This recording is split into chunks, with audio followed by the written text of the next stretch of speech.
Je me souviens qu'un jour, à l'époque, notre fils devait avoir 7-8 ans.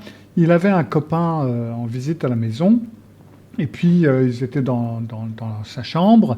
Et puis, bon, ben, à un moment donné, on les a entendus être silencieux. Alors, bon, quand on a des enfants, on sait très bien que quand ils sont silencieux, il y a une forme de silence, en quelque sorte, qui présage rien de bon. Donc, nous sommes allés dans la chambre et là, nous avons vu les deux jeunes gens en train de jouer à la Game Boy, comme ça s'appelait à l'époque. Et donc, ce qui s'est passé, c'est que nous avons pris la Game Boy. C'était la Game Boy de notre fils. Et on lui a dit, non, non, ton copain, il n'est pas venu ici pour te regarder jouer à la Game Boy ou pour jouer à la Game Boy. C'était pas très courant à l'époque. Il est venu ici pour jouer avec toi, alors vous allez jouer ensemble. Oh bah oui, mais on s'ennuie, on ne sait pas quoi faire. Eh ben, ennuyez-vous, c'est très bon pour la fantaisie, ça vous fera du bien. Et le pire, c'est que c'est vrai. Vous devez vous ennuyer. Vous aurez moins de sens à votre vie et vous serez beaucoup plus déprimé si vous ne vous ennuyez jamais. Et c'est quelque chose de très clair et c'est quelque chose qui a été prouvé plusieurs fois par les différentes études et c'est ce dont je vais vous parler dans cet épisode du Psy chez vous. Avant de commencer, avant de lancer le générique, comme d'habitude, je vais vous demander de vous abonner si ce n'est pas encore fait, de mettre un petit pouce en l'air si vous aimez bien, et puis souvenez-vous d'appuyer sur la petite cloche quand vous vous abonnez pour recevoir un message à chaque fois que je mets une nouvelle vidéo en ligne, ce qui en ce moment est environ 2 fois par semaine. Cyril Malka. Le Psy chez vous.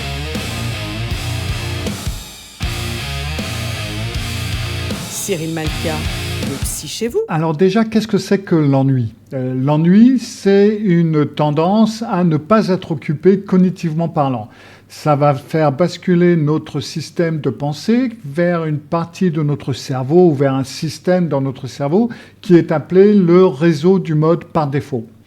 Et le mode par défaut, même si ça sonne un petit peu sophistiqué, c'est pas vraiment le cas, c'est un ensemble de structures dans notre cerveau qui s'activent quand on n'a rien d'autre à penser, en quelque sorte. Donc, si vous avez oublié votre téléphone, si vous êtes assis dans votre voiture à un feu rouge, par exemple, et que vous ne faites rien, eh ben, votre réseau mode par défaut s'active automatiquement. Et une chose importante, c'est qu'on n'aime pas ça. La plupart d'entre nous, on n'aime pas ça. Un psychologue, Dan Gilbert, de l'université de Harvard, il y a une bonne dizaine d'années de ça, avait fait des études, des expériences où les gens devaient s'asseoir dans une pièce, un petit peu genre salle d'attente, pendant 15 minutes, et ils avaient pour instruction de rien faire du tout. C'est-à-dire, il n'y avait rien à faire dans la pièce, ils n'avaient pas leur téléphone portable, il n'y avait absolument rien dans la pièce, pas de magazine, bref, rien, à part une chose, et c'était un bouton qu'ils avaient devant eux, sur lequel ils pouvaient appuyer. Et s'ils appuyaient sur ce bouton, ils recevaient un choc électrique qui était relativement douloureux, quand même. Donc, avec le choix entre rester assis là à s'ennuyer pendant 15 minutes, pourtant c'est pas long, 15 minutes, c'est un quart d'heure, ou recevoir un choc de temps à autre, la majorité des participants se sont donné des chocs plutôt que de penser à rien pendant 15 minutes. On n'aime pas l'ennui, c'est comme ça. L'ennui est compris comme quelque chose d'horrible.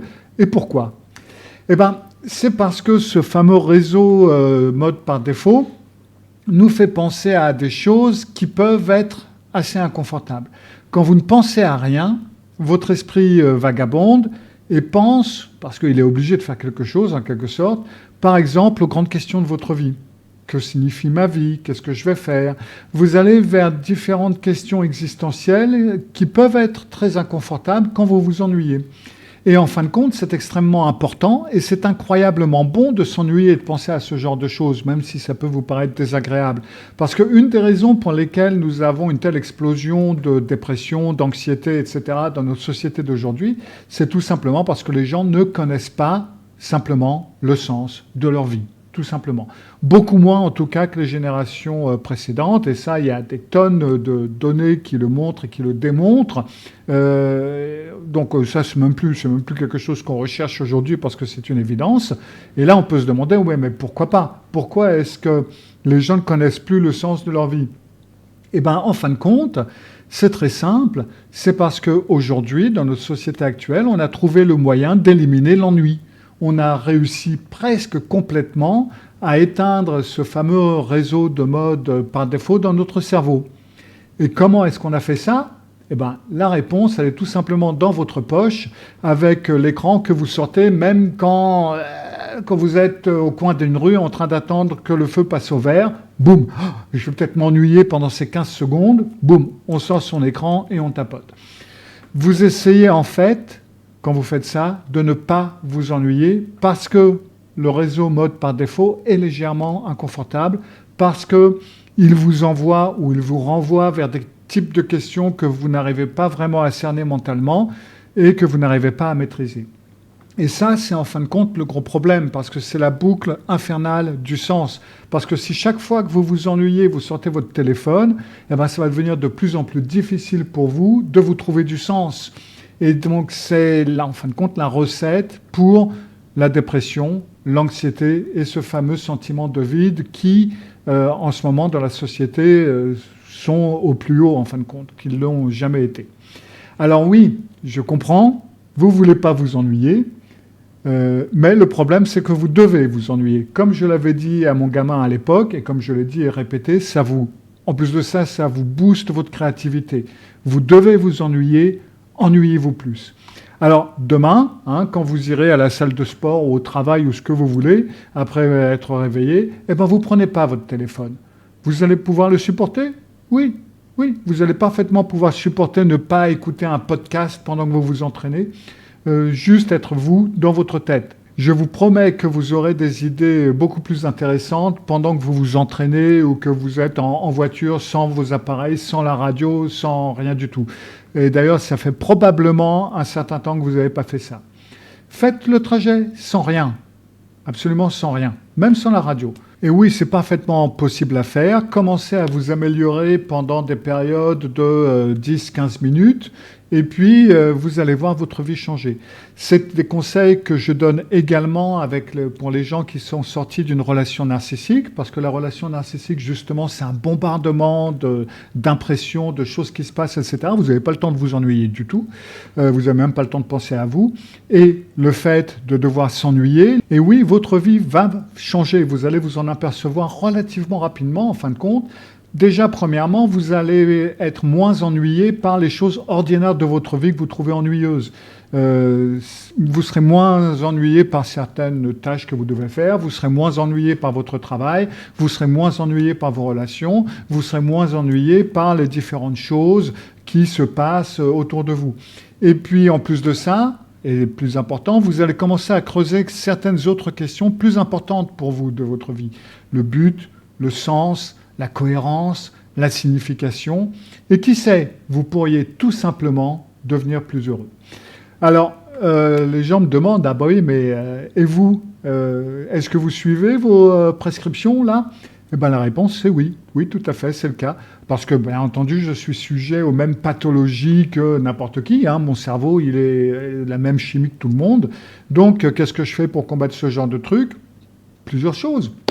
Alors déjà, j'ai une politique de 0 appareil après 19h. Mon appareil... J'ai une politique de 0 appareil après 19h, en fin de compte. C'est-à-dire que de 19h à 6h du matin, je crois, ou 6h30, mon téléphone est en mode silencieux. C'est automatique, c'est tous les jours, et c'est 24 heures sur 24, les jours où je ne travaille pas, etc. Par exemple, à partir du vendredi soir jusqu'au samedi soir, il est totalement silencieux. Et je m'en porte pas plus mal. Nous avons toujours eu, à l'époque, une politique de 0 appareil aussi quand on mange. Vous n'avez pas besoin d'avoir votre téléphone à côté de vous quand on est en train de manger. Quand on est en train de manger, on parle ensemble, on mange ensemble, on est sur place ensemble. Et oui, tout le monde peut parfaitement supporter ne pas tapoter sur son écran pendant la demi-heure ou les 3/4 d'heure ou l'heure du déjeuner ou du dîner. Pour ce qui est des réseaux sociaux, je n'y suis que très peu de toute façon. J'ai jamais été très réseau social. Et de toute façon, il y a toujours eu une politique également à la maison que ces choses-là étaient à des moments réguliers, point à la ligne. Et puis, vous n'allez pas mourir de ne pas voir ce qui se passe sur Facebook ou sur X ou sur Twitter, comme ça s'appelle auparavant. Bref, Vous n'avez pas besoin de tous ces messages. Vous n'avez pas besoin d'avoir un appareil allumé qui vous signale diverses choses. Je suis sûr que le reste du monde et de la société et même votre vie ne dépend pas de savoir ce qui se passe à New York, Paris ou Washington ou Pékin à tel ou tel moment de la journée. Franchement, vous n'avez pas besoin de le savoir. Nos parents, nos grands-parents ne le savaient pas. Ils l'apprenaient un petit peu plus tard et le monde ne s'en portait vraiment pas plus mal.